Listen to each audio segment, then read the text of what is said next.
BJP MP Tejaswi Surya చేసిన వ్యాఖ్యలపై Telangana BJP chief Ramachandra Rao clarity ఇచ్చారు. తేజస్వి సూర్య వ్యాఖ్యలపై అనవసర రాద్ధాంతం చేస్తున్నారంటూ కొట్టిపారేశారు.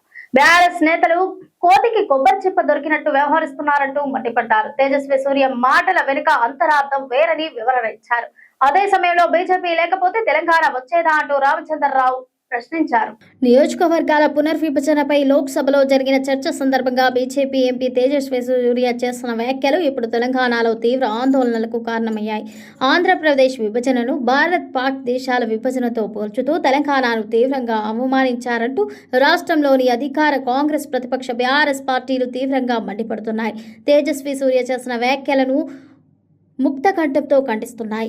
ఈ నేపథ్యంలోనే తెలంగాణ బీజేపీ రాష్ట్ర అధ్యక్షుడు రామచంద్రరావు తాజాగా తేజస్వి సూర్య వ్యాఖ్యలపై తీవ్రంగా స్పందించారు. తేజస్వి సూర్య వ్యాఖ్యలపై అర్థం లేకుండా బీఆర్ఎస్ నేతలు విమర్శలు చేస్తున్నారంటూ ఎదురుదాడికి దిగారు. కోతికి కొబ్బరి చిప్ప దొరికినట్లు బీఆర్ఎస్ నేతలు తేజస్వి సూర్య చేసిన వ్యాఖ్యలపై ప్రవర్తిస్తున్నారంటూ రామచంద్రరావు తీవ్ర వ్యాఖ్యలు చేశారు. ఎంపీ తేజస్వి మాట్లాడిన మాటల్లో ఉన్న అంతరార్థం వేరని బీఆర్ఎస్ నేతలు వాటిపై అనవసర రాద్ధాంతం చేస్తున్నారంటూ మండిపడ్డారు.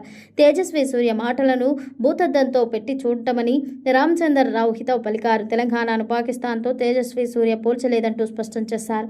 ఇక తెలంగాణ ఏర్పాటుకు సంబంధించిన పోరాటం సందర్భంగా ఏర్పాటు చేసిన జాయింట్ యాక్షన్ కమిటీ బీజేపీలో కూడా భాగంగా ఉందని రామచంద్రరావు గుర్తు చేశారు. బీజేపీ లేకపోయి ఉంటే తెలంగాణ వచ్చేదా అంటూ నిలదీశారు. తెలంగాణ ఏర్పాటుకు సంబంధించి లోక్సభలో జరిగిన చర్చ సమయంలో బీఆర్ఎస్లో 2 సభ్యులు లేరని తెలిపారు. అదే సమయంలో తెలంగాణ రాష్ట్ర ఏర్పాటు విషయంలో కాంగ్రెస్ పార్టీ యూటర్న్ తీసుకుందని విమర్శలు గుప్పించారు. కాంగ్రెస్ పార్టీ వెనక్కి తగ్గడంతో చాలా మంది తెలంగాణ కోసం పోరాటం చేసిన వారు ఆత్మహత్య చేసుకున్నారని గుర్తు చేశారు. వారి ఆత్మహత్యలకు కాంగ్రెస్ పార్టీ కారణం కాదా అంటూ ప్రశ్నించారు. వాజ్పేయి చాలా సాఫీగా ఒక్క రక్తం చుక్క కూడా పడకుండా 2001లో 3 రాష్ట్రాలను ఇచ్చారంటూ రామచంద్రరావు గుర్తు చేశారు. మా ఒక ఎంపీ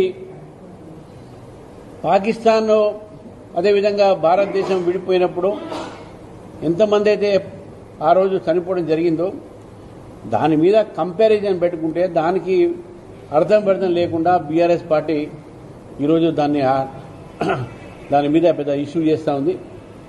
వారు మాట్లాడే ఈ నేపథ్యంలో మాట్లాడారు. ఇది ఆలోచించాల్సిన అవసరం ఉంది. వాళ్ళు ఏదో మాట్లాడగానే పట్టుకునే దానికి కోతికి బెల్లం చుక్క బెల్లమా కొబ్బరి కోతికి కొబ్బరి చొక్కినట్టు ఒంటిగా ఏదో మాట్లాడుతూ పోతున్నారు. తెలంగాణలో మేము తెలంగాణ ఉద్యమంలో భారతీయ జనతా పార్టీ కూడా జేఏసీలో భాగం. భారతీయ జనతా పార్టీ లేకుంటే తెలంగాణ వచ్చేదా?